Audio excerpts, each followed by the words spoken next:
Hello and welcome back to Real Estate Agent School. I am super excited for this video. I just got back from a super fast trip to Texas to look at a RV park for one of my clients, and I'm going to break down the entire transaction for you in this video. If you stay to the end of this video, I'm going to tell you exactly how I got this client, how I'm taking care of this client, how I'm going to help them grow their investment portfolio and be a lifelong client of theirs for the rest of their investing days. So stay tuned to this video so you can learn exactly how my trip went, how to gain investor clients, and how to crush commercial deals.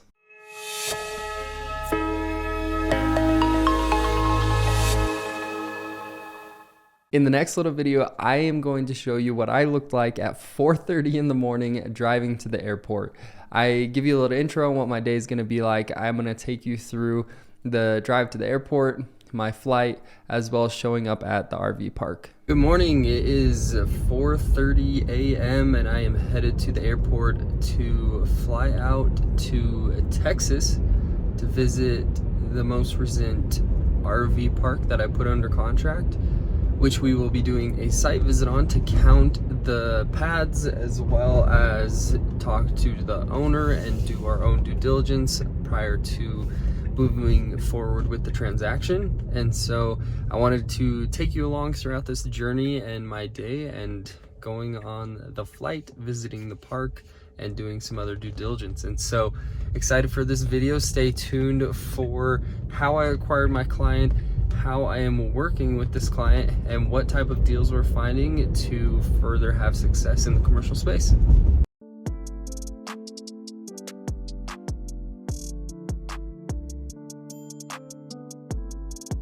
One thing that's funny that happened on this trip is I was wearing a white Under Armour polo just like this one, and on my way to the RV park I was starving. I left my house at 4:30 in the morning, hadn't ate anything, and it was already 2 in the afternoon, and I spilt on my shirt and I was in the middle of nowhere. I was like, I don't have an extra professional looking shirt with me just because I was only going to be there for a day. And I didn't obviously want to show up with a stain on my shirt. And so I wasn't sure what I was going to do. And in this scenario, would you have changed to a non-professional shirt? Would you have tried to find a location to wash it off? What would you have done? I luckily found a gas station, went inside, and pretty much washed my shirt in the sink prior to going to the RV park. It was a crazy experience. I was stressed out, but it ended up working out. I got the stain out and was ready to roll when I pulled into the RV park. Okay, everyone, so I've made it out to the RV park and I was just meeting with the seller, and it was an awesome experience. I was able to talk to the seller, get to know the entire park, walk through the entire park, and I'm going to show you a couple clips of this RV park and how it is going to be an awesome investment for my client as they go through and purchase this park, increase the value, increase occupancy, and increase rents to drive a larger ROI for their investors.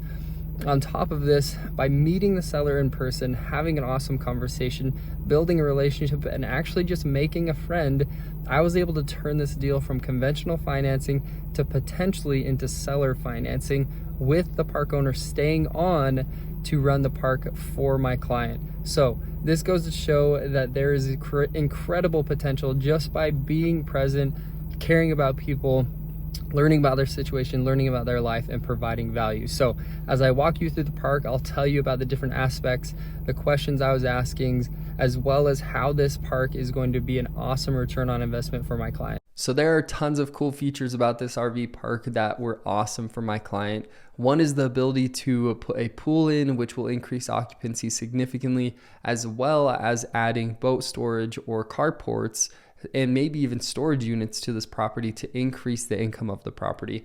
The beautiful thing about commercial real estate is if you increase the income that the property produces, you can then sell it for more. So if you're able to buy a property for super cheap, but increase the income that it produces, you can then go turn it around 6 months, 12 months down the road and sell for a massive profit.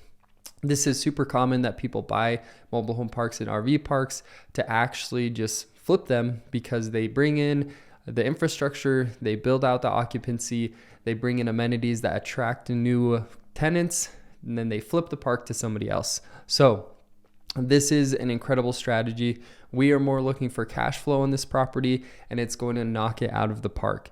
It already has great numbers as is, but with our strategy to increase occupancy and just build out the park's infrastructure with technology as well as our strategies, it's going to become a behemoth of investment for my client. So now I want to jump into how I got this client and what it looks like to service an investment fund that is purchasing commercial real estate at a high level with larger transactions, bigger properties, and bigger purchase price.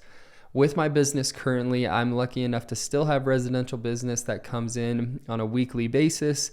But this client specifically takes a majority of my time right now because we're doing much larger transactions. So this specific client is doing multiple transactions a year, which take longer, are more time intensive and more work intensive, but they pay off because of the large transaction and just the relationship that I'm building with this client. So for example, this client is actually an old friend of mine from high school. He's had a lot of success in his career and has been able to build his relationships and his network to the point where he started a fund to help purchase real estate for the people around him as well as himself to build wealth. And how I landed this client is from just working hard to build a big enough name for myself and staying in touch with people. It's the craziest thing in the world. You think you have to get into all these different networks, all these different marketing strategies, when in reality, there are tons of people just right around you that will help you grow your real estate business and do incredible things if you're just doing the right type of marketing. If you're calling people, if you're posting the right type of attractive investments or homes that market to your ideal client, as well as just being top of mind with those that you know are going to be buying real estate, you will succeed in gaining them as a new client. And so the tips I want to give you for gaining an investor as a client is marketing to an investor. A lot of the time, an investor is going to be wanting to look for properties or wanting to know exactly what they're looking for. So if somebody wants to buy an investment property, they don't necessarily want to see or care about the pretty flowers on the listing pictures or whatever that you may be posting. Instead, you want to be breaking down the deal and posting exactly the numbers, how the property can be purchased, how the deal can work for these specific people. So if you are wanting to hunt down investors as clients, which in this market is an incredibly smart strategy to have, because if people can scoop up properties at a low purchase price and then refinance in the future, that's an investor's dream. So you can be marketing towards these type of clients to build your business to another level. So what I would tell you to do is leverage social media. In the beginning of your career, obviously social media is super important. I personally focus on higher leverage prospecting activities to have more upfront conversations with people so you can build your business quicker. But the way to gain these type of clients is by posting on social media. So friending people on Facebook that may be an ideal client that has a role in a company or a bigger job that you want to get into their network, and then posting properties that may attract them to reach out to you. So just by posting on your story of a deal or anything specific that you're currently doing in the real estate world will attract these type of people, because everybody wants to know somebody that can find them a deal. And if you can become that person where you have the deals and you have the information and the properties and the value, that person is going to reach out to you and eventually trust you to be a trusted professional in the real estate space to take care of their investment needs. So to recap this video, the park was phenomenal. I think it's going to be an incredible investment for my client. And if you want to know how to gain these type of clients, don't overstress it. Just reach out to people that are in the network that you have and that may be the type of person that's looking to buy real estate. It's all about having conversations. It's all about just being that professional. And so if you don't know how to structure a commercial deal, or if you don't know how to work an investment deal, learn, read a book, watch YouTube videos, take a course, hire a coach. Whatever you need to do if you want to focus on those type of clients is what is going to bring you to that next level. That's what I did. You see all these books behind me. This is maybe a fifth of the books that I've read in the last couple of years to level up as a person, as well as a professional in the real estate space, and just a person in general and an entrepreneur. It's all about education. It's all about work. It's not about luck. You can make your own luck. That's what I believe. I don't think I got lucky. I made my own luck. And I'm also extremely blessed. That is for sure. I know that I have been blessed in my career, and I know you can be as well if you work hard. Hard work brings blessings and brings luck. So if you get anything out of this video, there's tons and tons of deals out there. Just put the effort in, put in the work, and learn and succeed as you watch yourself grow. So thanks for tuning in on this video, and I'll see you in the next video of the Real Estate Agent School.